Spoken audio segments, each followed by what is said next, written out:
Halo semuanya, kali ini kita akan masuk ke dalam materi lanjutan dari manajemen dan prosedur kebijakan masalah yang kedua. Di sini akan lebih berfokus bagaimana cara penyelesaian sebuah masalah atau problem solving. Oke, yang pertama kita akan bahas adalah kita harus mengetahui dulu nih apa yang dimaksud dengan konsep dan pengertian dari problem solving. Goldstein mengatakan bahwa sebetulnya problem solving ini adalah apa ya masalah yang awalnya muncul dan mengalami hambatan pada saat penyelesaiannya dan belum jelas nih bagaimana cara mengatasinya. Jadi problem solving ini adalah cara atau solusi untuk menyelesaikan masalah yang ada dengan berbagai macam cara atau konsep yang memang sudah ada. Makanya di sini dikatakan bahwa sebetulnya masalah ini sama dengan kesenjangan antara harapan dan kenyataan yang terjadi. Makanya kenapa perlu dilakukan problem solving itu gunanya adalah untuk bisa mengetahui bagaimana cara mengatasi masalah yang terjadi pada sebuah perusahaan. Problem solving ini sendiri, menurut Reed, pada tahun 2000 dikatakan bahwa untuk mengatasi hambatan yang menghalangi jalan menuju solusi. Jadi bagaimana bagaimana nih caranya problem solving ini adalah upaya untuk mengatasi hambatan yang menghalangi jalan menuju solusi. Hambatan ini tentu adalah sesuatu hal yang memang perlu ditangani oleh berbagai macam pihak yang ada dalam organisasi atau perusahaan. Problem solving ini juga lebih kepada proses kognitif behavioral yang mengidentifikasikan bagaimana cara menemukan solusi-solusi yang efektif yang dihadapi. Nah, apa saja sih proses kognitif behavioral yang terjadi? Satu, bisa mengidentifikasi berbagai macam masalah yang ada. Dengan mengidentifikasi berbagai macam masalah yang ada bisa menemukan solusi yang efektif. Karena dengan bisa menemukan solusi yang efektif, maka poin yang kedua adalah dapat memberikan opsi lain dari solusi yang ada. Jadi bukan hanya satu solusi saja yang diberikan, tapi berbagai macam opsi solusi yang diberikan sehingga bisa menghasilkan efektivitas dalam penyelesaian masalah atau si problem solving itu sendiri. Seperti itu. Nah, di sini ada tahapan proses penyelesaian masalah atau problem solving. Terdapat 7 tahapan, akan dijelaskan satu persatu. Oke, yang pertama kita bahas tentang problem identification. Nah, apa sih yang dimaksud dengan problem identification ini? Problem identification ini adalah eh, individu atau karyawan yang ada dalam sebuah perusahaan mampu mengidentifikasi kira-kira kondisi masalah apa ya yang terjadi pada perusahaannya. Ketika sudah bisa mengidentifikasi masalahnya seperti apa, kemudian sudah mampu menetapkan root cause-nya seperti apa atau akar masalah seperti apa, maka di kemudian hari bisa menyusun tahapan-tahapan atau konsep-konsep dari penyelesaian masalah yang ada. Konsep-konsep atau penyelesaian masalah yang ada ini gunanya adalah untuk bisa mengatasi untuk bisa mengetahui dan mengatasi akar masalah yang terjadi. Makanya perlu sekali mengetahui yang namanya problem identification.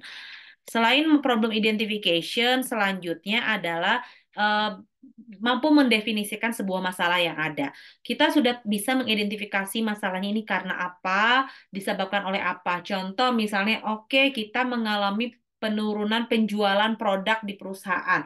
Apa nih yang harus dilakukan? Oke, yang harus dilakukan adalah dengan memahami masalah yang ada. Kita sudah tahu nih identifikasi kalau penurunan profit pada perusahaan ini karena kurangnya minat konsumen membeli produk A gitu, atau misalnya membeli produk B. Nah, ini ditahu identifikasi seperti apa. Terus kita cari tahu nih apa masalahnya, bagaimana cara kita menyelesaikan masalahnya.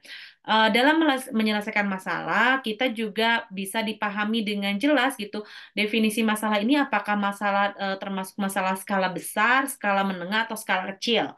Kalau misalnya skala kecil, bagaimana cara proses penanganannya? Kalau misalnya masalahnya middle atau masalah tengah, bagaimana perusahaan mampu menyelesaikan masalahnya. Begitupun ketika masalahnya misalnya dalam skala besar, bagaimana cara problem solving yang harus dilakukan. Selanjutnya juga ada constructing strategic. Di sini dikatakan adalah bagaimana ketika kita sudah tahu identifikasi masalahnya seperti apa, masalahnya bagaimana. Cara selanjutnya adalah mengkonstruksi strategi yang ada. Mengkonstruksi strategi yang ada ini maksudnya adalah dengan membangun masalah yang ada.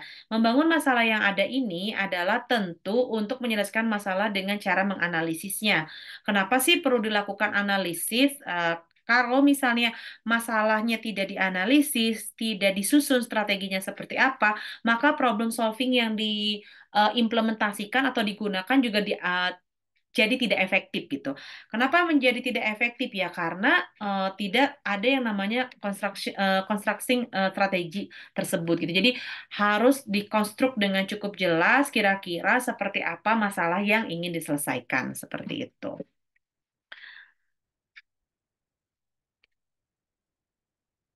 Next, ada organizing information about problem.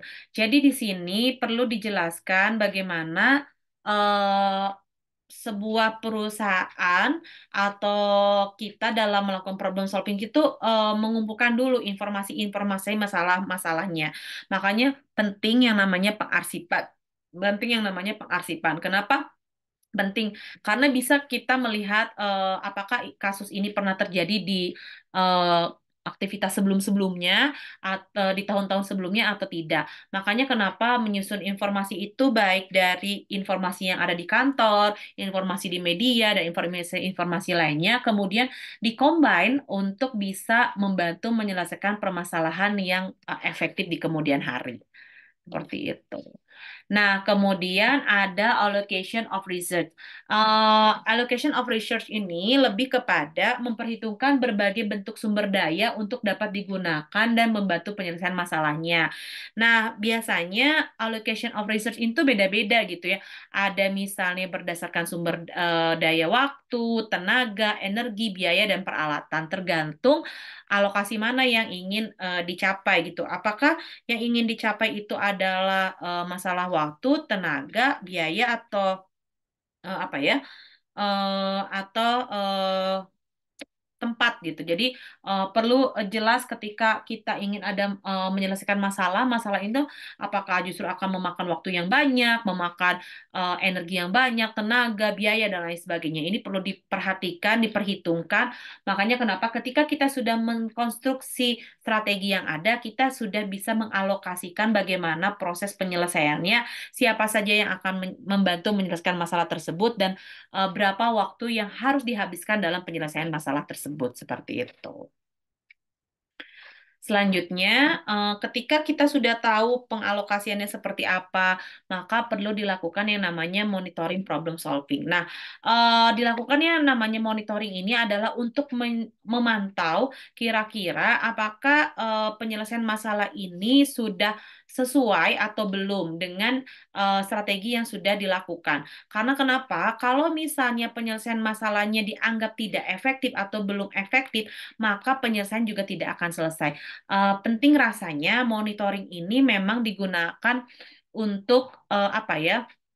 Penting rasanya monitoring ini digunakan untuk merupakan melakukan yang namanya penyelesaian masalah dengan strategi yang ada. Kita sudah membuat nih konstruksi strateginya seperti apa. Ketika kita sudah membentuk konstruksi strateginya seperti apa, kita harus mengetahui dan memantau apakah si strategi yang kita lakukan ini sesuai nggak ya dengan kebutuhan masalahnya, bisa selesai nggak ya problem solving ini dilakukan. Makanya perlu dilakukan terus-menerus yang namanya monitoring pada saat pengimplementasian problem solving yang diberikan. Kemudian dari situ baru tahap terakhirnya adalah dengan melakukan evaluasi gitu ya. Evaluating ini gunanya untuk apa? Evaluating ini gunanya adalah untuk melakukan yang namanya apa ya? Untuk melakukan yang namanya apa tuh pemantauan, kemudian evaluasi untuk mengetahui apakah kira-kira efektif atau tidak solusi atau problem solving yang diberikan dari strategi yang ada. Nah, ketika evaluasi itu ternyata tidak sesuai dengan hasil strateginya atau tidak sesuai dengan konstruksi strategi atau dengan monitoringnya, evaluasi ini bisa menjadi bekal untuk proses pengerjaan problem solving berikutnya gitu. Jadi kalau misalnya evaluasi A ternyata tidak berhasil, maka ketika ingin melaksanakan problem solving B, maka sudah tahu nih proses penyelesaiannya di proses evaluasi A ini seperti apa. Nah, ini gunanya adalah supaya lebih efektif dan mengetahui potensi masalah mana yang baru dan potensi masalah mana yang tidak baru. Nah, ini perlu menjadi pertimbangan seperti itu. Nah, kemudian ada tipe masalah. Tipe masalah ini ada dua ya, secara garis besar. Ada well structure problem, ada structure problem. Well, structure problem adalah masalah yang memiliki jalur atau penyelesaian masalah yang jelas. Biasanya apa ya? Well, structure problem itu jelas gitu masalahnya apa. Dia sudah tahu root case-nya seperti apa, kemudian identifikasi masalahnya seperti apa, definisi masalahnya seperti apa, bagaimana masalah ini berkembang dan penyelesaiannya seperti apa. Jadi dia sangat-sangat jelas dan proses penyelesaiannya juga jauh lebih mudah. Meski bisa jadi masalah, tapi ini bisa membawa ke dalam penyelesaian masalah yang lebih efektif gitu karena sudah sangat struktur.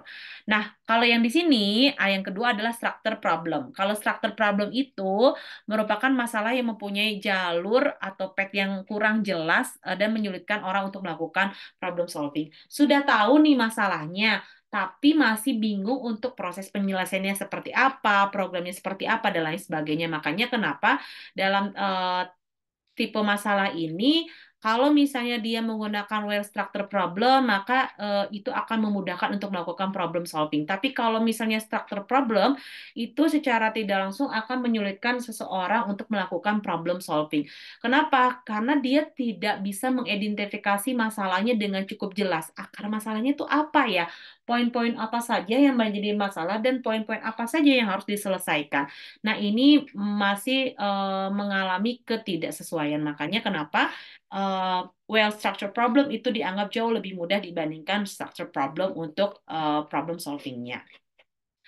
Nah, ada tiga yang menghambat problem solving. Pertama adalah ada mental set. Nah, mental set ini lebih kepada bagaimana pola pikir orang-orang yang ada dalam perusahaan atau organisasi tersebut menyelesaikan masalahnya. Biasanya menyelesaikan masalahnya ini ya sudah hanya cukup mempresentasikan masalah yang ada, konteks atau prosedur untuk problem solvingnya. Tapi tidak pernah berpikir bagaimana nih si problem solving ini itu tidak menimbulkan masalah lagi di kemudian hari. Makanya kenapa kalau mental setnya tidak dibentuk dengan cukup baik, maka ketika diselesaikan masalah yang ada, bisa jadi masalah itu timbul lagi, timbul lagi, timbul lagi. Tapi bagaimana membentuk mental setnya supaya tidak membentuk masalah yang terus-menerus kembali hadir, tapi justru selesai sampai di situ saja. Nah, yang kedua adalah dengan entrenchment. Nah, si entrenchment ini terpaku pada strategi yang biasanya berhasil dengan baik dalam pemecahan masalah, tapi belum tentu berhasil dalam menyelesaikan masalah-masalah tertentu. Jadi, istilahnya si entrenchment ini penyelesaian masalahnya itu tidak generik gitu.